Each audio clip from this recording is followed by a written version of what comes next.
And the other station, I'll slide down 5. Okay, I'll slide.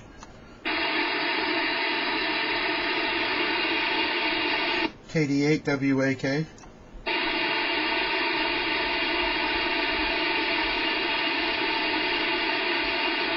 Whiskey 6 off Oscar Kilo, KD8WAK. Yeah, let's go down to 380. Okay.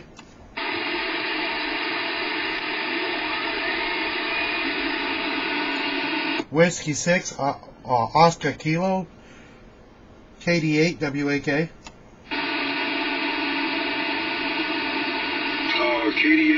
KD8WAK, KD8WAK, W6OK.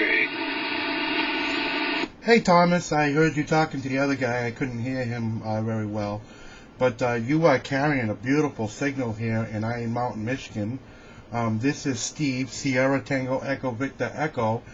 And I just wanted to let you know you do have a very, very strong signal up here in Iron Mountain, Michigan. I'm running a RCI 2950 with a barefoot radio with a Mako 103 beam pointed at your direction, sir. Well, Steve, you're good and strong here. Nice and strong, I'll show you. Radio with a Mako 103 beam pointed at your direction, sir. So you can see you're certainly 5x9 here, and those converted CB beams, they work well. They're a monobander, there's no question about it. And you, as far as I know, unless I've been misinformed, you don't beat a monobander unless you've got a lot of gain and a lot of wire, or 2 or 3 beams together. So you're doing real well here, Steve. And I think you got the name here is Tom, Tango Ocean Mike, and we're in Central California. And that's your beam on the picture on QRZ, is that right, Steve? Yes, but I haven't updated that. The beam is now flat, and my house looks like an antenna farm now. So yeah, I haven't updated it. I need to update it today or tomorrow. I need to change the picture to the new picture. Okay, so you turned, so the elements are horizontal, is that right? Yes, the elements are horizontal now. And that's a 3 element on what, maybe about a 10-foot boom or something? I think it's a 12-foot boom. It's 12-foot boom, and the tower is 46 feet in the air. Yeah. Well, 3 elements on a 12-foot boom would conservatively give you about 60 dB. That's pretty darn good. That's pretty darn good gain. That's better than about 95% of most of the other antennas you're going to find out there on the market. 6 dB gain, you're not going to get that, except maybe TH11 might come. Yeah, no, you wouldn't get that with a TH11, come to think of it. You might get it with, I don't think you'd get that. You might get that with a step IR on the 3 elements. You certainly wouldn't with 4. But no, those work out real well, Steve, and I'll bet you've been real pleased with it. Yeah, I am. I'm very, very pleased. I also have a 2950DX. It's brand spanking new, like a month old, and I use a Turner Plus 3 microphone with it. And I talk all around the world and all around the country here, and I like it a lot. And like I said, I've only been a ham operator since December, and I'm really enjoying it. Well, good. I'm glad to hear that, Steve. 10 meters is kind of a funny band. I noticed it's been in real good shape here today. And I've had my beam up for 25, 26 years, something like that, and I had other 10-meter beams before that. But Steve, 10 meters is going to change one of these days, so take advantage of it while you can, because when it changes and starts to head south because of the sunspots, you'll certainly know it. But my brother used to have an expression, and that was, take the biscuits while they're being passed, if you know what I mean. Yeah, I'm waiting for that to happen myself. Hopefully by then I have my general, Tom, and everything goes good by then, and I can upgrade for a new radio and get a different beam up there, and I'm hoping everything works out for me, in the future wise. It's just a few things I got to do to my system, I have exactly zero noise, so I think I got everything installed properly. But you never know, Thomas. But you sound like you got a very nice system. Your audio is so clean, nice and loud. I don't know if you're running an amp with it, but it's very, very clean, sir. Oh, well, thanks, Steve. I appreciate that. No, I'm just barefoot here, about 75 watts. And, Steve, are you using a hand mic, by the way?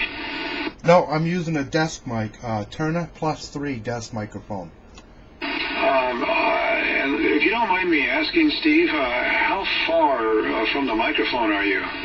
I am about 1.5 to 2 feet from the mic, and I have the mic gain on the microphone at about 8 o'clock. Oh, interesting.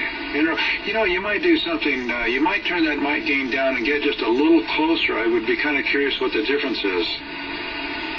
Okay, this is about 7 o'clock on the mic, and I am about 4 inches from the microphone.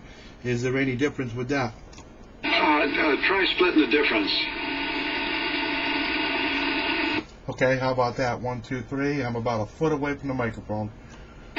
Yeah, that's a little bit better. You know, when you first came back, it seemed like you were hitting it kind of hard. I thought you might have been just right on top of the microphone, sort of eating the microphone, but your gain was up there quite a bit. But it sounds better and it sounds clearer there, Steve. Go ahead. Oh, I thank you very much, Thomas. Now, I did turn down the radio gain on the mic, so that might have helped out also. Yes, it did. Yes, it did. It did make a difference. I think you had the gain up a little bit high there, Steve. Okay, so I was coming in too hot?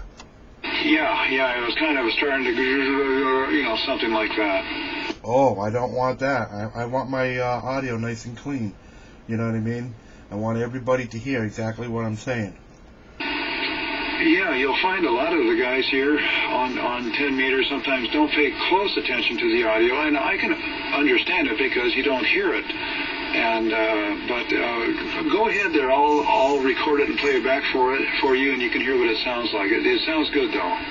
Okay, 1, 2, 3. This is KD8WAK on my ID, and we're doing a test on my audio.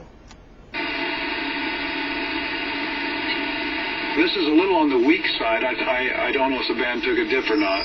1, 2, 3. This is KD8WAK on my ID, and we're doing a test on my audio. It sounds much better, Steve. Trust me. Oh, it does. It sounds nice and clean. Very nice and clean. You're hitting me about 10 over here in Iron Mountain, Michigan. And I also made a small recording on us talking too. With my Logitech camera. Oh, okay, great. I'll be darned. That'll be the first. With your permission, I can post it to my YouTube videos, and you can watch the whole conversation, but only with your permission. Oh, well, of course, Steve. I don't have anything to hide, that's for sure. Yeah, by all means, I'll check that out later on YouTube and see if it's there. Okay, what I'm gonna do is I'm gonna put it on the Venice, VENNIS 24, Victor, India, Nancy, India, Sierra 24. Is that your account on YouTube? Yes, sir. That's my account. And you'll see your call sign with my call sign on the video, so you'll know what video it is. Because I used to be a CVer, and I used to do a lot of videos on there too. But now I don't go there no more. Now I mainly stay here because I got my ticket and I'm happy.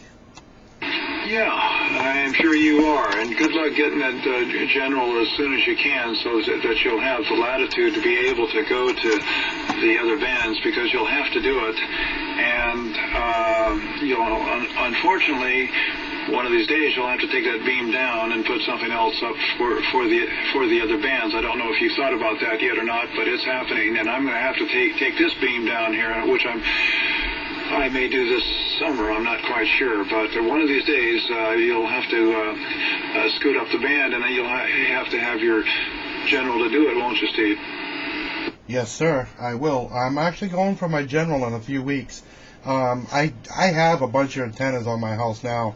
I have an 80-meter loop, 60-meter loop, 40-meter loop.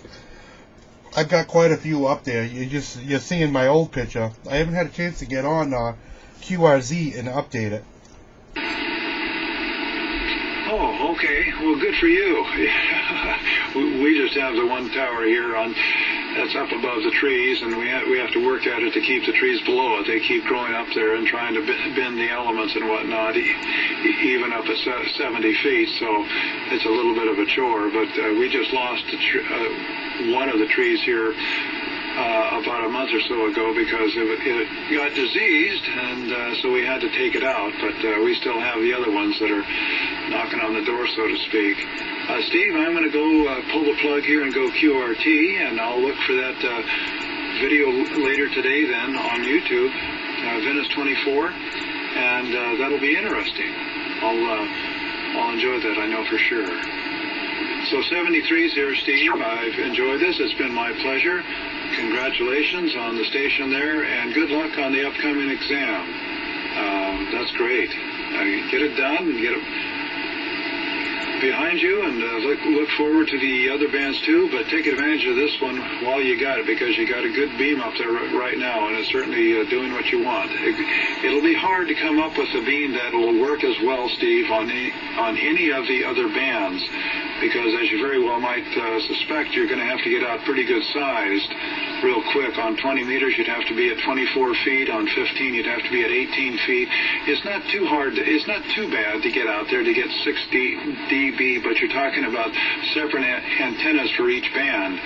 And then when you want to work, 15 and 20 and 17, and you're going, well, what am I going to do? And am I going to look for something that's a compromise? Do I want an antenna that has less performance, or do I want to stick with one band? You know what I'm saying? So you have to sort of weigh all those things, and it tends to balance one way or the other. So good luck, Steve. I've enjoyed it, and hope to talk with you again soon, and I'll check the YouTube later. KD8WAK, W6OK, listening. Okay, Thomas, I thank you very much for the QSO, and it's been a pleasure. I mean, really been a pleasure.